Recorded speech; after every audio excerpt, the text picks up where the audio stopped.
ఇగో నేను ఒక సామెత చెప్తాను. నేను మాట్లాడుతుంది తెలంగాణ ప్రజలు చెప్తున్నది. సందెట్లో సడేమియలాగా, ఆటలో అరటిపండులాగా బీజేపీలు నిన్న మాట్లాడుతున్నారు. నేనను ఇయాలను అనుకుంటా. BJP Telangana president. బీఆర్ఎస్ పని అయిపోయింది. కాంగ్రెస్ పార్టీకి మేమే ప్రత్యామ్నాయము. అవు మళ్ళీ ఎట్లా ప్రత్యామ్నాయం అయినరు? ఇవాళ పిల్లలు గురుకుల పాఠశాలలో చదువుకుంటున్న పిల్లలు ఇవాళ ఫుడ్ పాయిజన్ అయ్యి ఈ పాటికి దాదాపుగా రాష్ట్రంలో ఈ 2 ఏళ్లలో 162 మందికి పైగా మరణించారు. ఏ రోజన్నా ఒక్క గురుకుల పాఠశాలకు పోయి అరే ఏం కష్టం వచ్చింది చదువుకునే పిల్లలకు అనేసి ఒక్క దగ్గర పోయి విచారించిరా? కనీసం ఒక పరామర్శ కూడా లేదు. లగచెర్ల గంత గనం రైతులు గోసపడుతుంటే ఎడవండుకున్నారు వీళ్ళంతా. ఆశా వర్కర్లని ఈడ్చి పడదొబ్బితే సెక్రటరియట్ ముందల ఏమైంది అసలు? తెలంగాణ తల్లి విగ్రహం మారుస్తుంటే ఎందుకు ఇవన్నీ కూడా ఇట్లాంటి పనులు ఎందుకు పెట్టుకుంటారు అనేసి ఏడబోయినరు? సెక్రటేరియట్ ముందల రాజీవ్ గాంధీ విగ్రహాన్ని పెడుతుంటే ఏడిగిపోయినరు వీళ్ళు. యూరియా కోసం తిప్పలు పడుతుంటే ఏడిగిపోయినరు వీళ్ళు. ఇంకా తిప్పలు తప్పలేదు.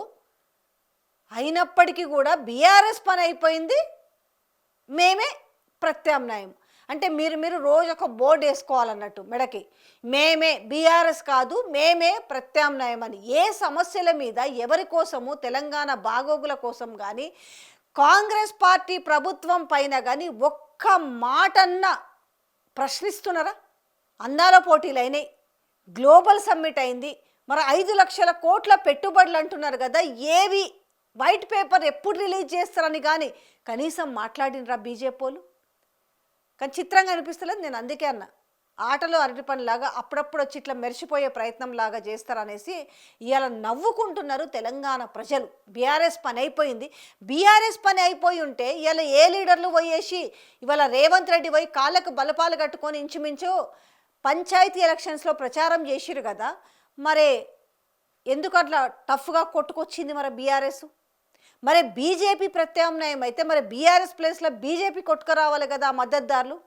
ఎందుకు జరగలేదు అనేసి ఇవాళ తెలంగాణ ప్రజలే ప్రశ్నిస్తున్న వైనం కనిపిస్తుంది. మీరు ఇట్టానే కలలు కనుక్కుంటూ ఉండండి, జరిగేది పోతా ఉంటుంది అని మాట్లాడుతున్న వైనం కనిపిస్తుంది ఈరోజు తెలంగాణలో ఉన్న పరిస్థితులను చూస్తుంటే.